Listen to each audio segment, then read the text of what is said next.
लेकिन ज्यादा ये मदीना के गिरदो नवा में थे। और इनके थे 3 कबीले। कितने कबीले थे? एक कबीले का नाम था बनु नजीर, दूसरे का नाम था कुरैजा, तीसरे का नाम था कैनका। ये 3 कबीले हैं। अब इनमें से जो बड़ा कबीला था वो बनु नजीर था, उसकी बड़ी शाखें थी। अब जब नबी पाक अलैहिस्सलाम मक्का में जलवागर हुए, आपने ऐलान नबूवत फरमाया 40 सालों के बाद। 13 साल मक्के में रहने के बाद नबी पाक ने हिजरत फरमाई तो आप आ गए मदीना तैयबा में। ये यहूदी जो थे ये सारे मिलकर नबी पाक अलैहिस्सलाम के पास आए और आपसे बातचीत की। इनके चंद एक बंदे तो मान गया, कलमा पढ़ लिया, बाकियों ने नहीं पढ़ा। नहीं जी, हम आजमाएंगे, देखेंगे ये वो नबी है या नहीं है। हालांकि इनकी किताबों में लिखा हुआ था आखिर ज़मां सच्चा नबी आएगा, ये निशानियां, और वो सारी की सारी मुस्तफा जान रहमत में निशानियां पाई जाती थी। लेकिन ये माने नहीं। अब हुआ क्या? जब जंगे बदर हुई, गौर से सुनने वाली बात है, तवज्जो मेरी तरफ रहे। जब जंगे बदर हुई ना तो मुसलमान फतह पा गए। यहूदी सारे इकट्ठे होके बैठे, उन्होंने कहा बताओ भी ये नबी सच्चा है या नहीं है। तो यहूदी सारे जो उनके आलिम थे वो बोले कि ये नबी सच्चा है। कहा क्यों? कहने लगे हमारी किताबों में लिखा हुआ है कि ये नबी अगर बगैर तैयारी के भी जाए तो अल्लाह इनको फतह अता फरमा दे। अगरचे बदर में तैयारी नहीं थी, लेकिन ये देखो ये नबी ये जंग जीत गए हैं, लिहाजा ये सच्चे नबी हैं। अब ये बात उनके ज़हनों में थी, लेकिन वो यहूदी थे। उन्होंने कहा नहीं जी, हम और भी आजमाएंगे। तवज्जो मेरी तरफ बेटे, तवज्जो मेरी तरफ। कहा हम आजमाएंगे। हालांकि एक नुक्ता उनके सामने आ गया, नबी पाक की शख्सियत आ गई। आका करीम अलैहिस्सलाम के 2 साल जो जंगे बदर 2 साल बाद हुई थी, तो ये 2 साल जिंदगी भी बज़ाहिर आ गई, लेकिन फिर नहीं माने। कहते हमने आजमाना है। अब हुआ क्या?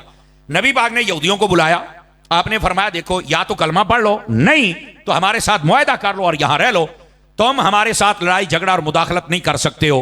उन्होंने मुआहदा कर लिया कि ठीक है, हम आपके साथ हैं, हम आपको कुछ नहीं कहेंगे, आप हमें कुछ ना कहें। फरमाया ठीक है। उनके बड़े 2 सरदार थे, एक का नाम था हुई बिन अख्तब और दूसरे का नाम था काब बिन अशरफ यहूदी। ये 2 बड़े सरदार थे।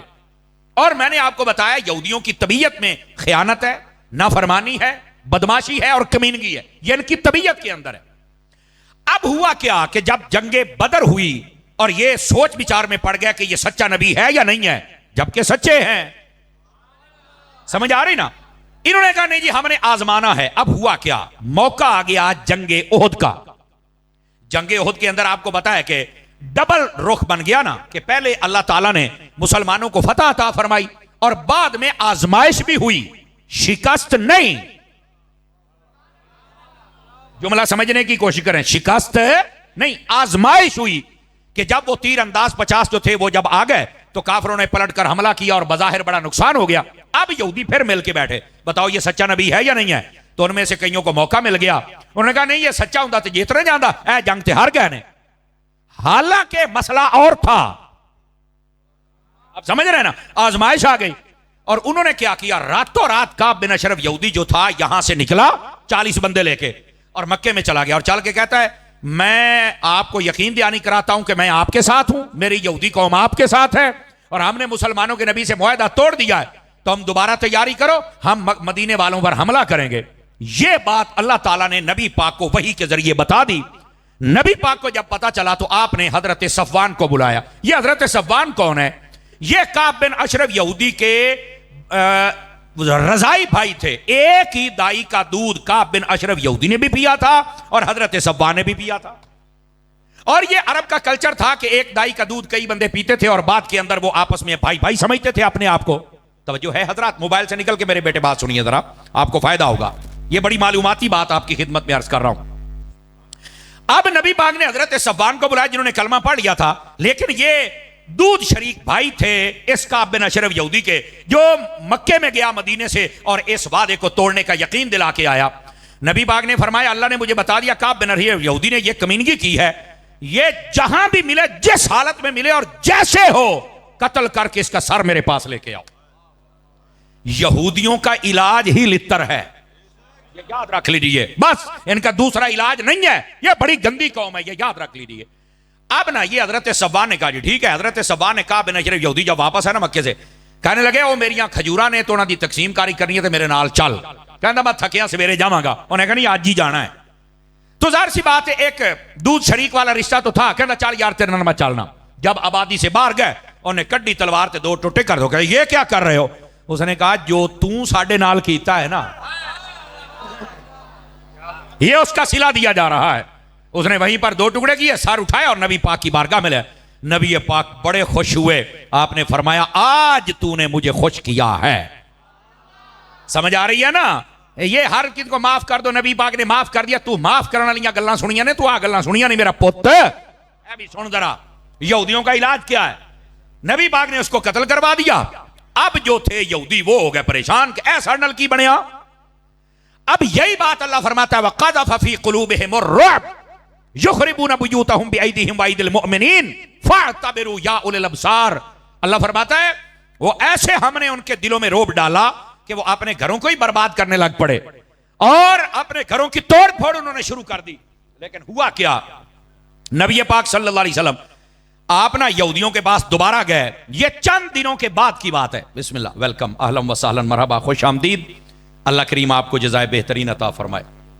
बहुत शुक्रिया, अल्लाह आपको इज्जत बख्शे, मक्के और मदीने के फूल अल्लाह आपको अता करे। बहुत शुक्रिया, बहुत शुक्रिया जनाब, थैंक यू जी। अल्लाह आपको खैर बरकत अता फरमाए, मेहरबानी। हक चार या गौसे आजम, जज़ाकल्लाह। हमारे बरादरान तशरीफ लाए और महफिल को रौनक को बढ़ाया। अल्लाह करीम इनकी इज्जत व वक़ार में बरक़ात अता फरमाए। तवज्जो है मेरे प्यारे अजीज़ों की, मैं बात कर सकता हूँ आप हज़रात से? थोड़ा सा मुझे टाइम दीजिए, ये मैं आपको हिस्ट्री सुना रहा हूँ इस कौम यहूद की। फिर मेरा बच्चा मोबाइल में जरा निकल के, मेरे बेटे इधर देखो, जेब में डालो, कोई मसला नहीं, इन्हें जेब च पाला मेरा पुत, ये तेन तकरीर नहीं सुन देनी इन्हें। इधर देखिए मेरी तरफ। नबी पाक अलैहिस्सलाम ने जब काब बिन अशरफ यहूदी को कत्ल करवा दिया कि जिसने मुआहदा तोड़ने का मक्के के काफरों को यकीन दिलाया था, और यहूदी बड़ा शरीर होता है, नबी पाक ने इसको कत्ल करवा दिया और यहूदियों के दिलों में एक रोब पैदा हो गया। और रोब किस गाल दा, इधर मेरे अलवे कह रहे, ये काब बिन अशरफ यहूदी उनका बहुत बड़ा सरदार था। तो छोटिया ने आख्या जो सरदारों का यह हाल है तो बाकी मुसलियां का की बनेगा। ये आपकी बोली में तर्जमा कर रहा हूं भाई, जो सरदारों का यह हाल किया है तो साडा की बनेगा। तो वो डर गए। नबी पाक ना दोबारा फिर गए उनके साथ बात करने के लिए। मेरे आका करीम अलैहिस्सलाम थे, साथ में हजरत अबू बकर सिद्दीक थे, हजरत फारूक आजम थे और हजरत मौला मुर्तजा शेर खुदा अली अल मुर्तजा थे। ये 4 हस्तियां नबी पाक समेत ये गए। आपने एक दीवार के साथ बैठे, फरमाया आओ हमसे बात करो। 2 यहूदी थे, एक का नाम था सलाम, दूसरे का नाम था अमर बिन अय्याश। ये जो अमर बिन अय्याश था, इसने कहा यार आज मुसलमानों का नबी हमारे हत्थे चढ़ गया है माज़अल्लाह, तो मैं ऊपर से पत्थर फेंकता हूं, इनका काम ही तमाम हो जाएगा। अस्तगफिरुल्लाह सुम्मा अस्तगफिरुल्लाह। जो सलाम था, तवज्जो है मेरी तरफ आप हज़रात की, उसने कहा यह काम ना करना, ये सच्चा नबी है और वही के जरिए इनको पता चल जाएगा और फिर तुम्हें जिल्लत और रुसवाई का मुंह देखना पड़ेगा। लेकिन यहूदी बड़ा शरारती होता है, यह मैं बता रहा हूं, इनकी तबीयत में शरारत है, इनकी तबीयत के अंदर फिरौनियत है, इनकी तबीयत में नाफरमानी है, इनकी तबीयत में खयानत है, शुरू से है। अब यह नबी पाक के जमाने की बात मैं आपको सुना रहा हूं। आका करीम अलैहिस्सलाम पर जब पत्थर फेंकने लगा तो अल्लाह ने फिर महबूब पाक अलैहिस्सलाम को बतला दिया जिब्राइल के जरिए कि ये इरादा रखते आप महबूब यहां से चले जाएं। मेरे नबी ने क्या किया, आप फौरन उठे, आपने फरमाया मेरी एक हाजत है, मैं वो पूरी करने जा रहा हूं। ये नहीं कहा कि जा रहा हूं तो फिर आऊंगा, चूंकि ये भी नबूवत के खिलाफ है, वादा करें और पूरा ना करें। तवज्जो है, आपने फरमाया मेरी एक हाजत है, मैं जरा पूरी कर लूं। उनका ठीक है आप पूरी कर लें। नबी पाक उठे और देखते ही देखते आप नजरों से गायब हो गए। 5 मिनट, 10 मिनट, आधा घंटा, पौना घंटा जब गुजरा ना, तो हजरत अबू बकर उमर और हजरत मौला अली को भी तशवीश हुई कि हुजूर कहां गए। आप उठे और कहा तलाश करो हमारे आका, कहीं कहीं तो मैंने तकलीफ तो नहीं दी हमारे नबी को। एक मुसाफिर आ रहा तो उससे पूछा आपने हमारे नबी को देखा, फरमाओ तो मदीने पहुंच भी गए। सहाबाए किराम समझ गए कि कोई मसला है। ये तीनों मुकद्दस हस्तियां मदीने पहुंची तो नबी पाक अलैहिस्सलाम ने फरमाया वो मेरे ऊपर पत्थर गिराना चाहते थे, अल्लाह ने मुझे बचा लिया है और मुझे बता दिया, मैं तो इसलिए आ गया था। अब सुनिए इसका क्या जवाब दिया। काब बिन अशरफ यहूदी ने जो हरकत की उसका बदला कत्ल था। अब इसका बदला क्या था, अल्लाह फरमाता है हुवल्लज़ी अखरजल्लज़ीना कफरू मिन अहलिल किताब मिन दियारिहिम लिअव्वलिल हश्र। इसके बाद हुक्म यह आया, नबी पाक अलैहिस्सलाम ने फरमाया 3 दिन है यहूदियों तुम्हारे पास, जिला वतन हो जाओ, तुम यहां पर नहीं रह सकते। क्यों कि तुम मेरा कत्ल करना चाहते हो। फरमाया मेरे बदले में पूरी दुनिया को भी मार दिया जाए तो मेरे कत्ल का हक अदा नहीं हो सकता है। नबी पाक की शान इतनी बड़ी है और तुम मेरे साथ ये साजिश कर रहे हो। तो मैं उम्मत मुस्लिमा को यह कहना चाहता हूं कि जो यहूदी तुम्हारे नबी को कत्ल करने का मंसूबा बना सकते हैं, गजा उनके सामने क्या चीज है? यह तो हमें समझना होगा कि इनकी शरारत का जवाब क्या है। इनकी शरारत का पहला जवाब है कत्ल और दूसरा जवाब है जिला वतन। और याद रखें, उलमाए तफसीर ने लिखा, यहूदियों को जब से मूसा अलैहिस्सलाम ने निकाला तब से लेकर आज तक ये अपने घर नहीं बना सके, ये जिला वतन ही रहे। ये इसराइल को हम क्यों नहीं तस्लीम कर रहे? इसकी वजह यह है, ये कब्जा ग्रुप है।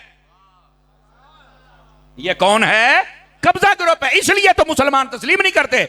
ये जिन मुल्कों ने तस्लीम किया ना, अरब के चंद मुल्कों ने, उनके मफादात हैं।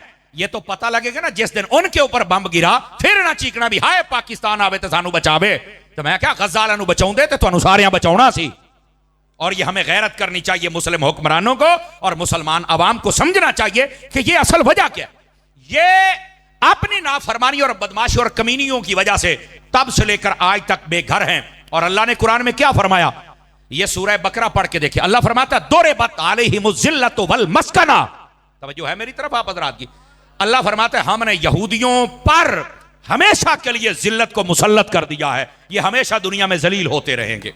और इनके ऊपर हमने मिस्कीनी को साबित कर दिया है, ये मिस्कीन रहेंगे। मिस्कीन का क्या मतलब होता है? जिसका अपना घर नहीं होता। तो अब आप कहेंगे कि ये तो फिर इसराइल एक पूरा मुल्क बना के बैठे हुए हैं। तो मैंने कहा मुल्क उन्होंने बनाया है, लेकिन कुफ्र की ताकत और मिली भगत के साथ मुसलमान कबूल तो नहीं ना कर रहे। और ये बज़ाहिर एक ताकतवर मुल्क है, लेकिन यकीन रखिए जिस दिन जंग लगेगी, मिनट नहीं लगेगा, चूंकि पूरा इसराइल ये हमारे फैसलाबाद से भी छोटा है, ये आपके इल्म में होना चाहिए। और इसराइल की आबादी 80 लाख है, 80 लाख से ज्यादा नहीं है। और हमारे जितने 57 इस्लामी ममालिक हैं, अगर इनकी फौज को इकट्ठा किया जाए तो इनकी फौज 1 करोड़ प्लस है। समझ आ रही है मेरी बात की? और इनमें कई मुल्क एटमी ताकत है जिसमें सरे फरिश्त पाकिस्तान का नाम आता है।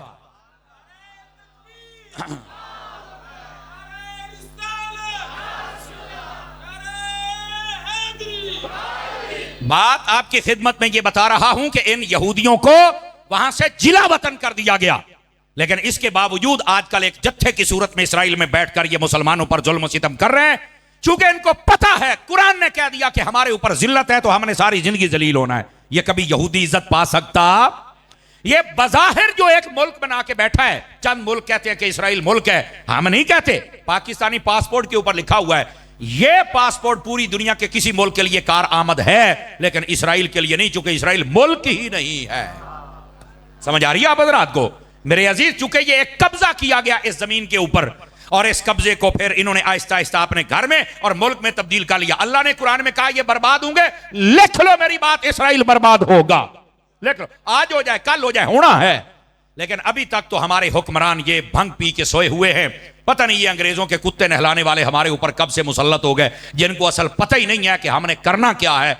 अरे इनके तो पैसे बाहर है ना, इनके कारोबार इनके मुल्कों में, इनके बच्चे पढ़ रहे हैं ना, रिश्तेदारियां कीतियां ने। इनको क्या पता कि हमने आंखों में आंखें कैसे डालनी है। यहां कोई सलाहुद्दीन अयूबी जैसा है, टीपू सुल्तान जैसा है, सुल्तान महमूद गजनवी जैसा है, या कम अज कम बाबा जी खादिम हुसैन रिजवी जैसा है।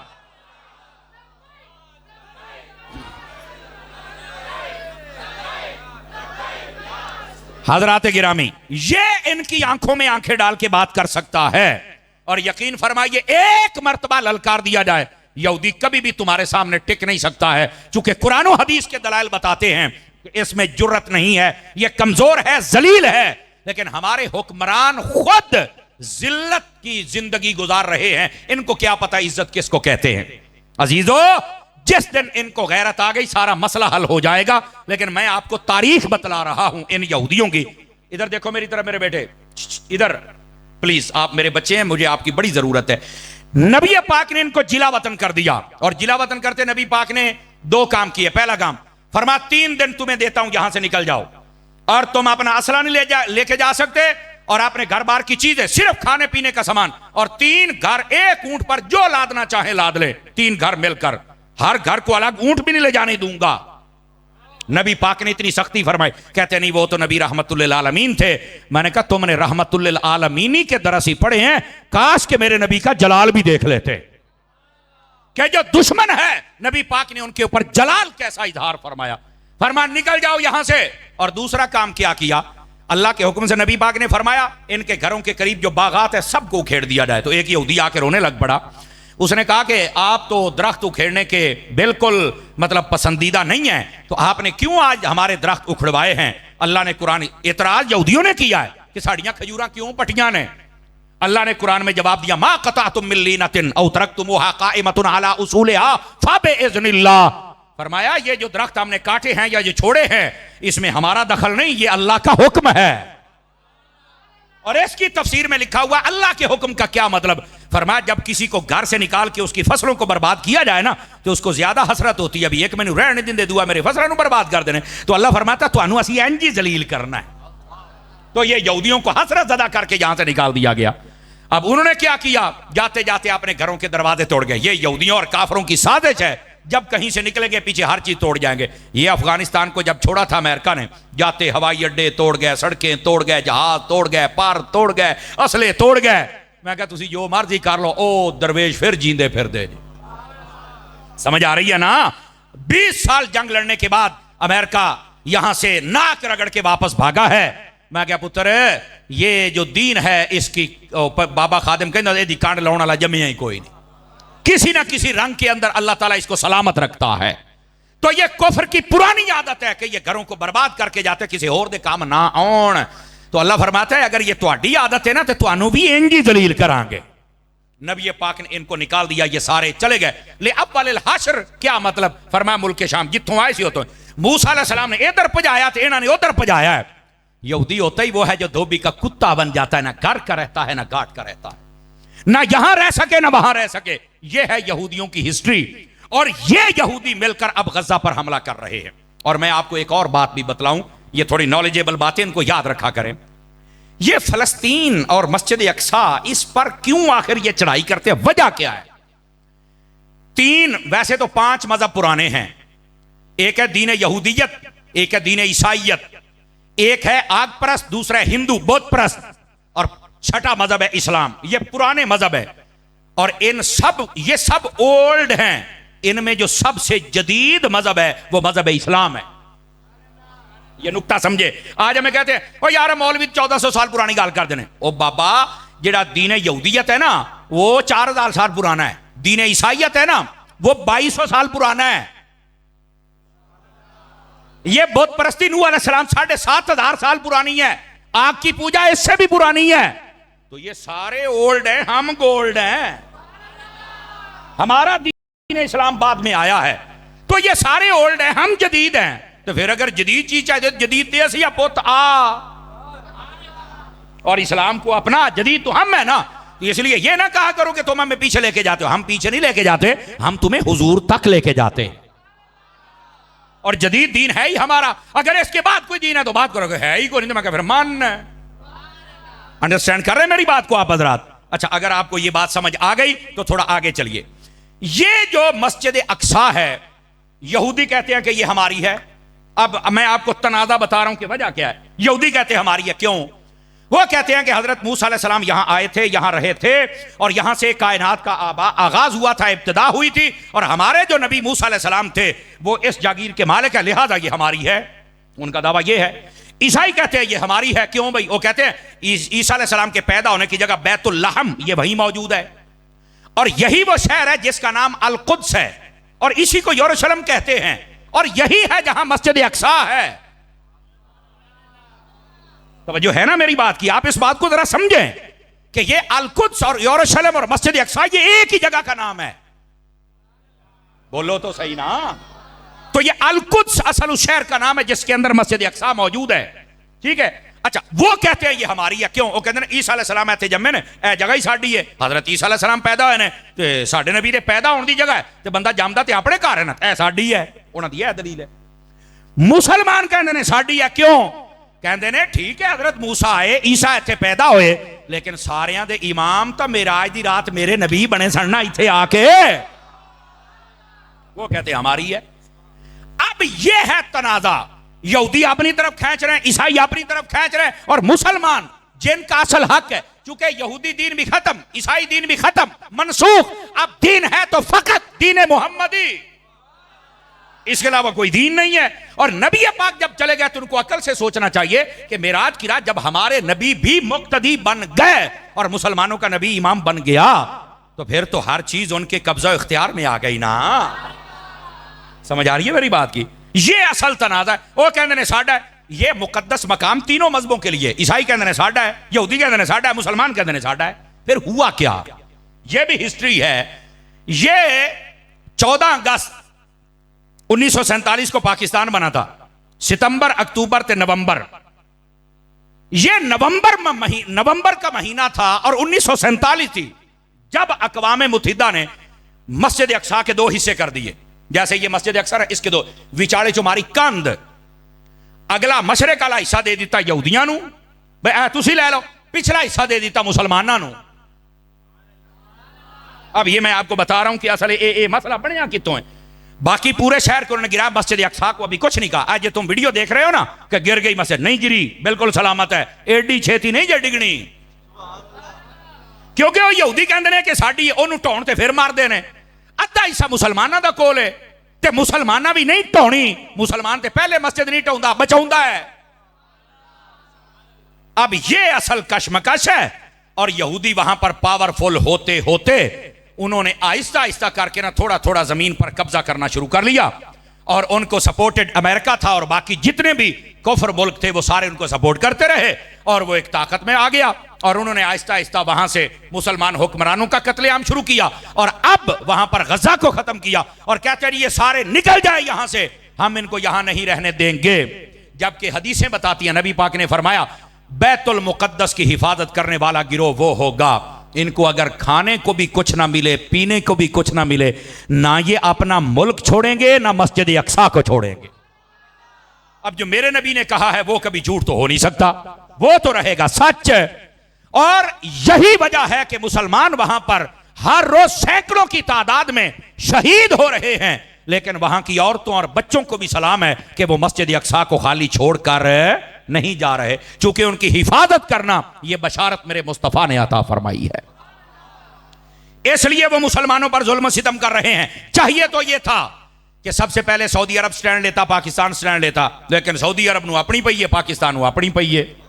ऐसा ही है ना जी। इन हुक्मरानों को चाहिए, तुम्हारे ऊपर नजरें हैं पूरी दुनिया की और तुम पूरी दुनिया पर राज कर सकते हो, लेकिन तुम आपस दाखिली इंतशार में बहुत ज्यादा, कोई है सियासी पार्टी नू जेल निकलोता है, कोई एनू तू निकलोता है, कोई एनू, वो अल्लाह दे बदियो केड़े यब नू पै गए हो, केड़ी मुसीबत नू पै गए हो, और तुहानू होया की है यार, क्या मुसीबतें हो तुम यार। खुदा का खौफ करो।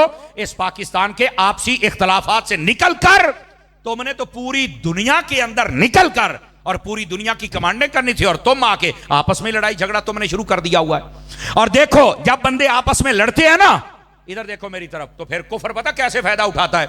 आप देखो 3 दिन हो गए इंडिया ने तुम्हारा हशर क्या किया हुआ है। और वैसे भी उनका जो मीडिया है वो खबर देने में ऐसे लगता है, उन्होंने खबर सुन लो ना तो एवं ही लगता भी जहाज जड़े ने ना वो शेखुपुरा टप्पे आते रहे उन्होंने। हाँ हाँ मजाक तो अलावा इतने ननकाने के नेड़े नेड़े जे 10 मिनट बाद फैसलाबाद पहुंचने वाले जे, ये हो गया। मैंने कहा ये एक अलग मसला है, कुफर में इतनी ताकत नहीं होती, मुसलमान के साथ इतनी जल्दी पंगा नहीं लेता, लेकिन वो आहिस्ता आहिस्ता करके एक एक बंदे को मारता है, जैसे गजा फलस्तीन में किया। और वैसे दूसरी तरफ ऐलान कर दिया कि हम तुम्हारा पानी बंद कर देंगे। देखिए पानी बंद करना तो हमारे आर्मी चीफ ने कहा, इसका मतलब यह है कि यह जंग है और असी तो दसांगे तुसी पानी किवें बंद कीता है। और उम्मीद यह है कि हमारी फौज, हमारी दुआ और हमारे जज्बात उनके साथ हैं, असी पानी खुलवावांगे। लेकिन मैनू इंडिया की समझ नहीं आती भी पीना तो तुसी गां दा पिशाब है, पानी काहदे वास्ते बंद कीता जे। इसे तरह ना जी मम्मा को गल ते दसो ना यार, वो पीना तो तुसी फिर गां दा पिशाब है और पानी बंद कर दियो केना दा, जेना जमजम पीना है। इनके साथ ऐसा रवैया ना रखो, तो समझ नहीं होनी तो होया की है। और ये पहलगाम के अंदर एक ड्रामा रचाया, कितने सियाह मर गए हैं, हाल हाल पाते। पाकिस्तान ने अच्छा जवाब दिया, इन्होंने कहा कि फजाई सरहद बंद है, कोई तुहाड़ा जहाज साडे उत्ते लंघ सकदा, अच्छी बात है। और दूसरा इन्होंने भी कहा 48 घंटे ने सारे इंडियन निकल जाओ इत्थों, असीं तुहाड़ा बंदा को नहीं रखना, अच्छी बात है। और साथ में बॉर्डर उन्होंने कहा तुसी बात ऐसी भी बंद कीता, असीं कोई चूड़ियां नहीं पाईयां।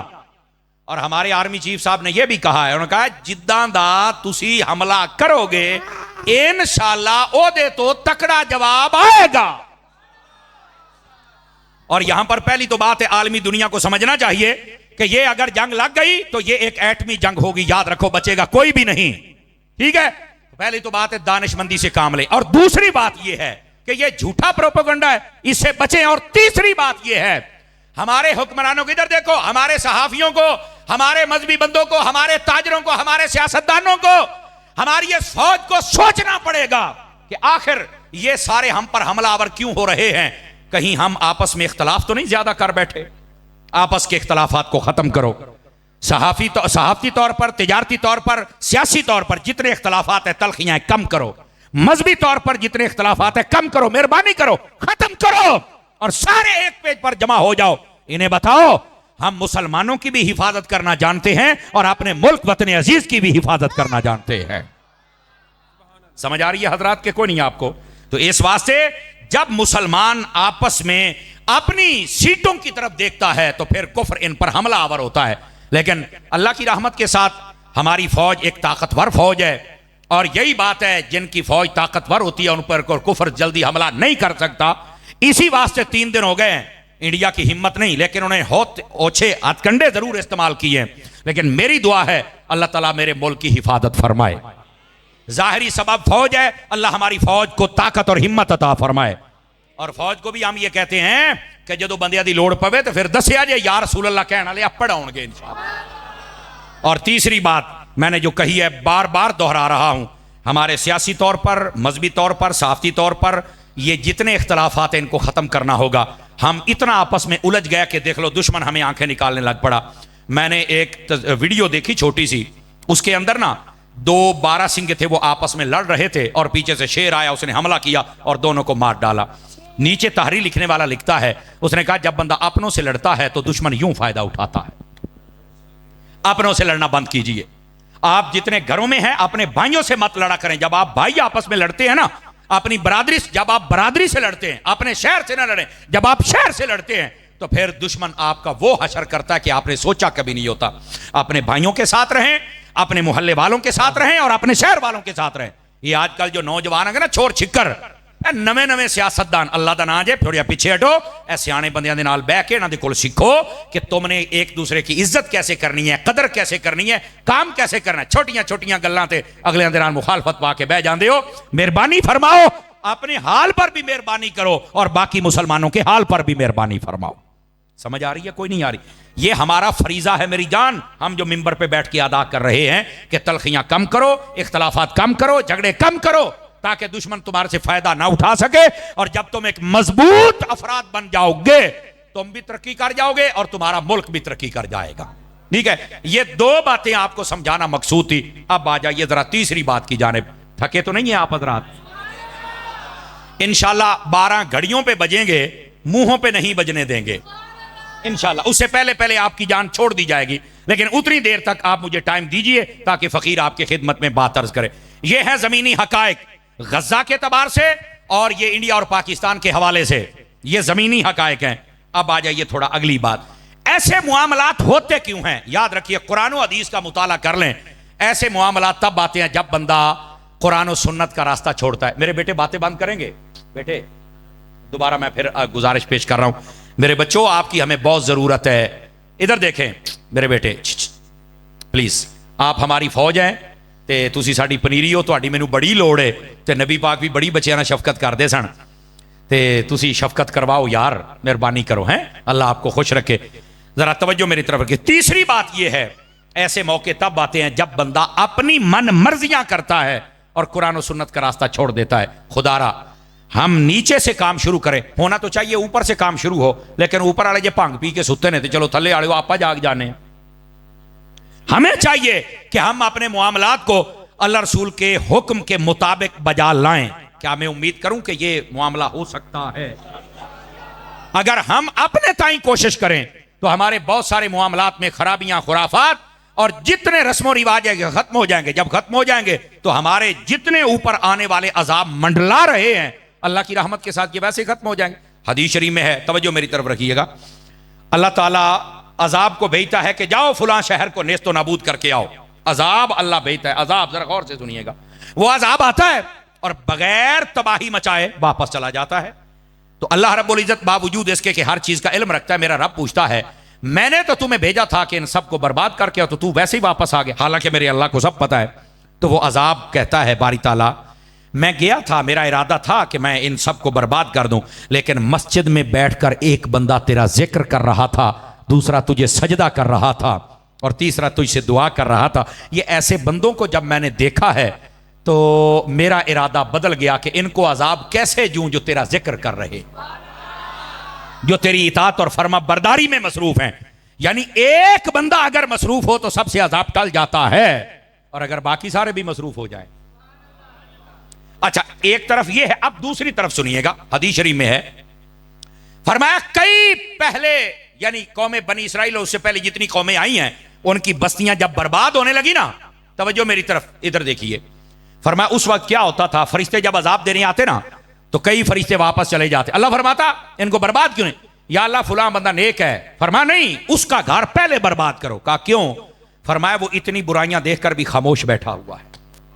मेरे भाई, अगर अल्लाह की रहमत एक जिक्र वाले से अजाब को दूर करके तुम्हें बचा सकती है, और अगर कोई बुराइयों पर ना बोले और बुराइयों को अच्छा समझने लग जाए और चुप हो जाए और यह कहे जेड़ा जिथे लगा ही रहे, उस वक्त अल्लाह का अजाब आता है और सबसे पहले नेकों को बर्बाद करता है, बाकियों की तबाही बाद में होती है। अल्लाह के बंदो, अपने अंदर यह जुर्रत पैदा करो कि अच्छाई को अच्छाई कहो, बुराई को बुराई कहो।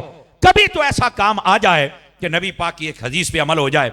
मेरे आका करीम ने फरमाया सल्लल्लाहु अलैहि वसल्लम, आप फरमाते हैं जब कोई बुरा काम देखो तो सबसे पहले फरमाया अपनी जबान से रोको। जबान से नहीं रोकते, हाथ से रोको। हाथ से नहीं रोक सकते, दिल से तो बुरा जानो ना। आज जमाना वो है, दिल से बुरा जानने वाला काम भी आहिस्ता आहिस्ता जा रहा है। और याद रखो, जिस दिन ये खत्म हो गया फिर अजाब का इंतजार करना। मेरे नबी ने फरमाया जब फितने बढ़ जाएंगे उस वक्त होगा क्या, तवज्जो मेरी तरफ, एक एक बात सुनने वाली है। मेरे आका करीम ने फरमाया जब फितने बढ़ जाएंगे पहली निशानी ये होगी कि लोग दीन को छोड़ जाएंगे। दूसरी निशानी, लोग जाहिल को अपना पेशवा बनाएंगे, आलिम को अपना दुश्मन समझेंगे। आज वही सूरत हाल है। मिर्जा जैसा जाहिल जिसको कमरे में बांधा हुआ है उसको तो अपना पेशवा माना जा रहा है, और जो उलमा मैदान अमल में हैं उनको कहा जाता है मौलवी ने सारे जना कीता है। नहीं, मौलवी ही है जो तेरा ईमान बचा रहा है, मौलवी ही है जिसने मस्जिदें आबाद की हैं, मौलवी ही है जो 5 वक्त की अजान देता है। बल्कि मुस्लिम शरीफ की हदीस है, नबी करीम अलैहि सलाम ने इरशाद फरमाया ला तसुब्बुद्दीक फइन्नहु युक़िदुल सलात। फरमाया कभी मुर्ग कुक्कड़ हुंदा ना, कुक्कड़ तज टाइम कभी बांग देवे ना तो फरमाया इसकी आवाज को बुरा ना समझना, इसको गाली ना देना। क्यों, फरमाया ये तुम्हें नमाज के लिए जगाता है। इसकी शरह के अंदर उलमा लिखते हैं और लोगों ये तुम्हारे लिए सबक है, अगर कोई बंदा मुर्ग अजान दे तो उसको बुरा नहीं कह सकता, तो जो आलिम 5 वक्त अजान देता है उनको बुरा कैसे कह सकते हो। इन उलमा की इज्जत को समझो, वकार को समझो। लेकिन नबी पाक ने फरमाया ये पंखा बांधी रहे तो ठीक है, आप बस तकरीर सुने इंशाल्लाह खैर हो जाएगी। इधर देखिए ना, पसीना पसीना आएगा तो मेरी तबीयत खुलेगी ना। तवज्जो मेरी तरफ रखिए, जरा सीधा होके, अगर नाराज ना हूं तो, थके हुए भी ना हूं तो सीधे होके बैठिए, और इतने सुभान अल्लाह के मुझे पता लगे कि बंदे जाग रहे हैं। वैसे ना भी कहें तो तकरीर हो जाएगी। ये थोड़ी सुभान अल्लाह ना सानू तकरीर नहीं आउंदी, सानू वैसे ही आउंदी हुंदी, लेकिन ये एक रब्त होता है गुफ्तगू का, वो जुड़ा रहता है। इधर देखें, मेरे नबी पाक सल्लल्लाहु अलैहि वसल्लम ने फरमाया फितने जब उरूज पे होंगे, निशानियां, तवज्जो है, नबी पाक ने फरमाया जाहिल को अपना पेशवा बनाया जाएगा और आलिम को पीछे किया जाएगा। कमीने बंदे को इज्जत दी जाएगी और इज्जत वाले को जलील समझा जाएगा। नबी पाक ने फरमाया शराब आम होगी और रोकने वाले को बुरा समझा जाएगा। फरमाया सड़क किनारे पर औरतें बदकारी करेंगी और रोकने वाला कोई नहीं होगा। आज सारी सड़क किनारे खड़ी हैं, जहां से बिठाओ गाड़ी में लेके चले जाओ, यही बदकारी और किसको कहते हैं। मेरे नबी ने फरमाया अपनी बीवी को मां पर तरजीह दी जाएगी और बीवी की इज्जत को आगे बढ़ाया जाएगा, मां को पीछे फेंका जाएगा। फरमाया दोस्तों की इज्जत की जाएगी, अपने बाप की इज्जत नहीं की जाएगी। ये मेरे नबी निशानियां बतला रहे हैं। फरमाया खयानत आम होगी, झूठ आम होगा, धोखा आम होगा। और फरमाया उस वक्त एक और मसला, नाच गाने वालियां भी आम होंगी, जहां चाहो तुम नाच गाना उनका देख सकते हो। आज ये हालात तुम्हारे सामने है और हमारे कई लोगों ने माहौल ऐसा बना दिया। महफिल करनी हो तो इजाजत लेनी पड़ती है सिक्योरिटी की, और अगर कंजर नचवाने हो तो कोई इजाजत नहीं है, सारे कंजर खड़े होकर देखने शुरू कर देते हैं। मादरत के साथ कोई जुमला सख्त हो तो मुझे माफ कर देना, और ये सख्ती अगर हम करते हैं तो हमें भी डॉक्टर समझा जाए कि जो ऑपरेशन करते वक्त छुरी चलाता है तो तुम्हें तकलीफ नहीं होती, भी साढ़े फायदे वास्ते करदा पे है, तो सानू भी मजहबी डॉक्टर समझ लो, खैर है। हुण चुप हो गया जे जनाब है, असी भी अगर ऑपरेशन करते पे तो निक्का मोटा सानू भी काट ला लेने दे मेरा पुत, टेंशन ना ले। तो ये नबी पाक सल्लल्लाहु अलैहि वसल्लम ने इस बात को वादे फरमाया। सवाल ये है, इधर देखें मेरी तरफ, शीशा मैंने आपके सामने कर दिया, हर बंदा खड़ा होकर अपना चेहरा देख रहे हैं, इसके अंदर कैसा नजर आता है? हर बंदे को अपना चेहरा देखना चाहिए, और अगर ये गंदी तस्वीर उस चेहरे में नजर आए तो फिर शीशे को ना तोड़ो, और मैंने शीशा दिखाया मुझे बुरा ना कहो, बल्कि अपना चेहरा धो के आओ। समझ आ रही है ना हजरात? हम सबको अपनी इस्लाह करनी होगी। ये फितनों का दौर है और इसके अंदर वही काम हो रहा है जो आप देख रहे हैं और जो मेरे नबी ने फरमाया था। जबकि हकीकत क्या है? रहमत आलम सल्लल्लाहु अलैहि वसल्लम, आपके अगर दीन को देखा जाए उसमें तो खैर है, रहमत है, शफकत है। नबी पाक सल्लल्लाहु अलैहि वसल्लम तो यहां तक फरमाते हैं कि जो किसी रास्ते पर चल रहा हो और देखे कि रास्ते के ऊपर कोई अटकल वाली चीज है, रोड़ा है, वट्टा है, कंडा है, फरमा उसको अगर कोई हटा दे तो अल्लाह उस बंदे के लिए जन्नत का रास्ता आसान फरमा देता है। हमारे दीन में तो इतनी खैर है, लेकिन आज वो कहां गई खैर? हमारे दीन के अंदर इतनी खैर है, नबी पाक सल्लल्लाहु अलैहि वसल्लम आपने फरमाया, गौर से सुनिएगा, बनी इसराइल की एक बदकारा औरत थी, फरमाया अपने गंदे मकसद पे जा रही थी, बुखारी शरीफ में रिवायत है, कुत्ता एक प्यास से मर रहा था, उसने अपना जूता अपने दुपट्टे से बांधा और कुएं में लटकाया और उसके अंदर पानी निकाल के कुत्ते दे मुंह च पाया, उसकी जान बच गई। अल्लाह ने उस वक्त के नबी अलैहिस्सलाम से कहा, इस औरत को कह हमें तेरी अदा ये पसंद आ गई, हमने तेरे गुनाह माफ कर दिए हैं, अच्छे अमल कर, हमने तुम्हें जन्नती बना दिया। हमारे दीन में जान बचाने पर इतना बड़ा अजर है, तो जहां बदकार औरत कुत्ते की जान बचाए उसका ये हाल है, तो जहां एक मुसलमान की जान बचाए। बात समझ आ रही है हजरात के? कोई नहीं आ रही? हम कहां चले गए? हमने अपने रास्ते बदल लिए और फिर हम कहते हैं गजा के मुसलमानों पर हमले हो गए, फिर हम कहते हैं इंडिया सानू अखा कट है। हम अपने करतूतों पर भी तो गौर करें ना मेरे भाई। हमारे जो लेन पहली उम्मतें, आपको पता है उनके ऊपर अजाब क्यों आए थे? कुरान मजीद कहता है सबसे ज्यादा वजूहात दो बयान की है, नाप तोल में कमी करते थे, नबियों की नाफरमानी करते थे। बताइए ये कौम नाप तोल में कमी कर रही है कि नहीं कर रही? बताओ मुझे जरा। लेकिन शुक्र करो अभी पत्थर नहीं बरसे, शुक्र करो अभी चेहरे नहीं बिगड़े। नबी पाक ने फरमाया था जब ऐसा मौका आ जाए लोग बददियानती पर उतर आए और फखर समझे, फरमाया फिर इंतजार करना जलजले का, सुर्ख अंधेरियों का और बेमौसमी बारिशों का। अब इस्लामाबाद में आपने देखा कैसा ज़ालाबारी हुई, देखी है ना आपने? गाड़ियां तबाह कर दी, सारे बंदे ओए होए होए, इतना नुकसान। मैं कहा जिथे 4 बर्फ के गोले डिगे ने उथे तुसी इन्हें चीकते पे हो, तो गजा के अंदर तो इतने बम गिरे, तब तकलीफ क्यों नहीं हुई थी? हमें सोचना होगा। ये हमारे करतूतों के पेशे नजर है सब कुछ। भाई अपने आप को संभालो। आजकल का नौजवान ये मस्जिद में नजर क्यों नहीं आता? ये फेस्टिवल की जीनत क्यों नजर आता है? ये नौजवान अपने दोस्तों को तरजीह देता है, अपने बाप की इज्जत क्यों नहीं करता? आजकल का ये जवान ये अखबार पढ़ता है, न्यूज पर नजर रखता है, ये रब का कुरान क्यों नहीं पढ़ता?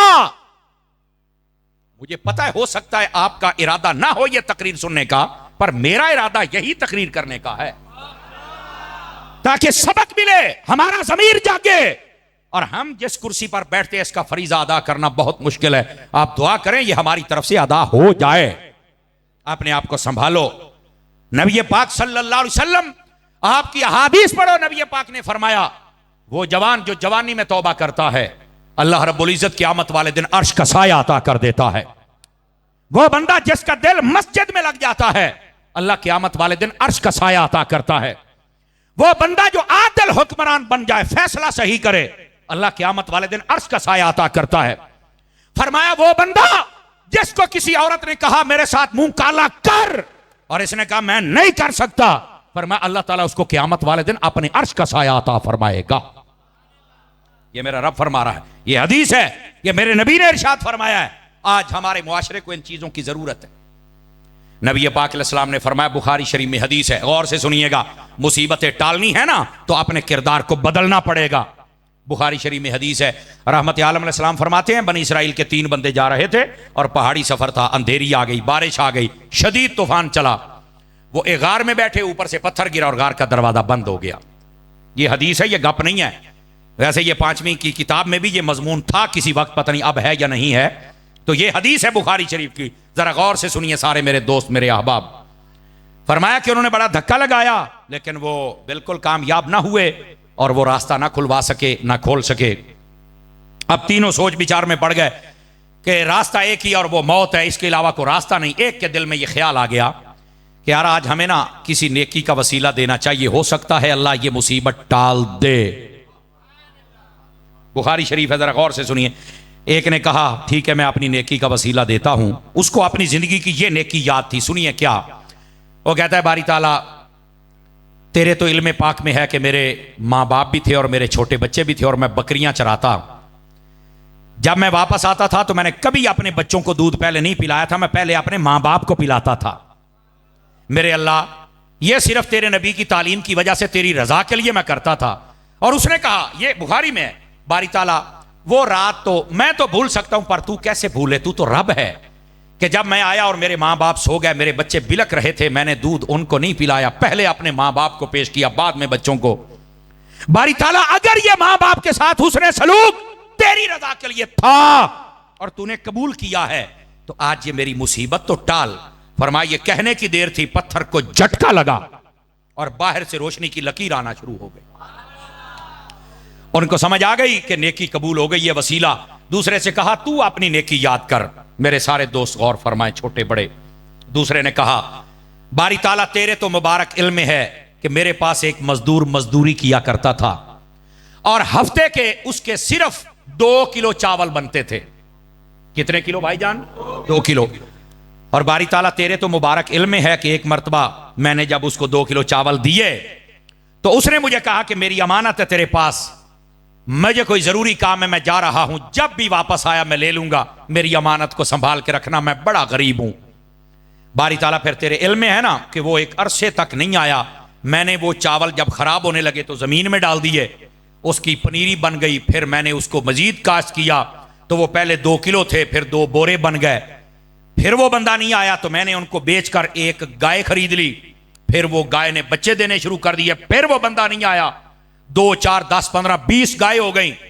तो फिर मैंने एक गुलाम खरीदा जो उन गायों को चराया करता था।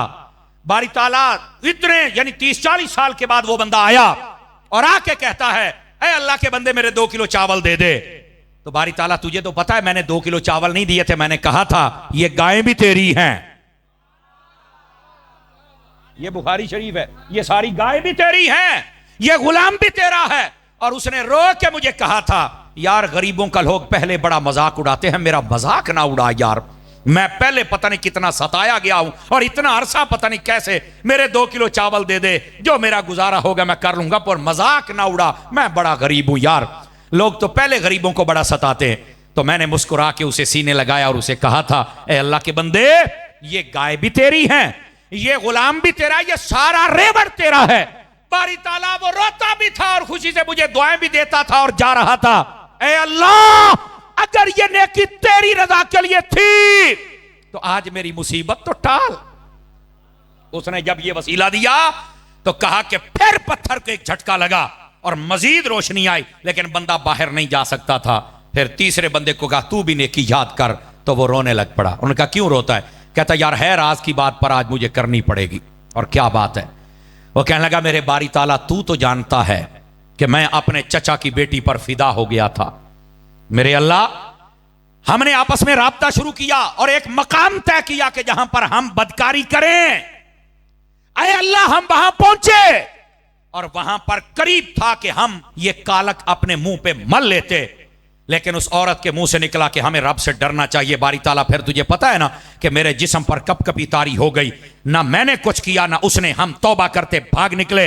बारी ताला अगर ये नेकी तेरे डर से थी, तेरी रजा के लिए थी, तो आज ये मुसीबत तो टाल। कहा ये कहने की देर थी, पत्थर को झटका लगा और सारे रास्ते खुल गए। अजीजो अपने किरदार को बदलना पड़ेगा। और उलमा ने लिखा है जो चाहता है मेरी रुकावटें हट जाएं, उस बंदे को चाहिए कम अज कम ये 3 नेकियां करे, मां बाप की इज्जत करे, हर रुकावट दूर हो जाएगी। फरमाया दूसरी, गरीबों का हक न खाए, हर रुकावट दूर हो जाएगी। और तीसरी, कभी बदकारी ना करे, अल्लाह सारी रुकावटें दूर फरमा देगा। फरमाया सिर्फ दुनिया नहीं, कब्र के अजाब को भी दूर कर देगा, हशर की रुसवाई को भी अल्लाह दूर फरमा दे।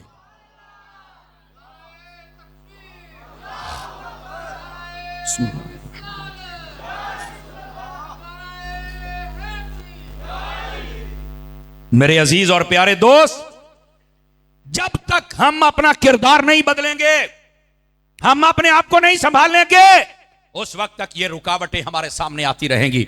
तो अपने किरदार को बदल के दे, खुदा की कसम ये सारी रुकावटें दूर हो जाएंगी और अल्लाह ताला दुनिया भी बेहतर फरमा देगा और आखिरत भी बेहतर फरमा देगा।